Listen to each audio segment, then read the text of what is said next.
नमस्कार राम राम मंडळी, मी प्रेम 100 days mini blog challenge मध्ये तुमचं पुन्हा एकदा स्वागत आहे. समृद्धचा व्हीपी कॉलेज मध्ये ऍडमिशन होणार आहे की नाही हे बघण्यासाठी आम्ही कॉलेजमध्ये आलतो. कॉलेजमध्ये तसं कोण पण नव्हतं, रिकामच होतं कॉलेज. हे चुकून मॅडम भेटले, मग त्यांच्याकडनं फॉर्म भरून घेतलो. मग निघालो घराच्या दिशेने. घरी आल्यावर दिदी तारक मेहता का बघत जेवत होती, मग मी पण तारक मेहता का बघत बसलो. तेवढ्यात आर्यनचं कॉल आलं. त्याच्यासोबत मित्राच्या घरी जायचं होतं मला. खास पुण्यावरून आमचा मित्र आलता, त्याच्या घरी जाणार होतो आम्ही. मित्राच्या घरी गेल्या गेल्या त्यांच्या घरच्यांनी आम्हाला इतकं नाश्ता खाऊ घातलं की काय सांगायला नको.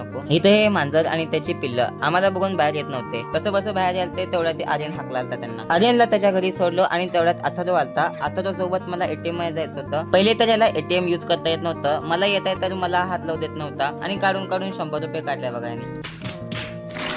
तेवढ्यात माझा विजापूरचा भाऊ आलता, त्याला कपडे घ्यायचे होते. मग निघालो जुडिओच्या दिशेने. हा इंस्टाग्राम वर रील बघून आलता. जुडिओला सेल लागले, मला सांगितला. मग आम्ही आलो जुडिओला. मला तर पहिले वाटलं फेक न्यूज असेल सेलची, मग नंतर प्रत्यक्ष आल्यावर पाहिलं खरंच सेल लागले. सगळं जुना स्टॉक बाहेर काढले होते विकायला. तेवढ्यात माझा काळा थोबाड घेऊन मी आरशा समोर आलो. असं फ्लिक्स करत होतो की जसं मी गोरा पानच आहे. फालतूच टाइमपास करून मग निघालो डीमार्टला. डीमार्ट मध्ये पण कपडे घ्यायचे होते याला. जुडिओ मधून चप्पल घेतलं, डीमार्ट मधून कपडे घेतलो. मग नंतर इथून पुढे कुठे जाते काय माहिती. इथून पुढे व्हिडिओ करायची थोडी सुद्धा कॅपॅसिटी नव्हती. जिमला आलो आणि आजचा व्लॉग इथंच संपला. भेटूया नेक्स्ट व्लॉग मध्ये. Thanks for watching.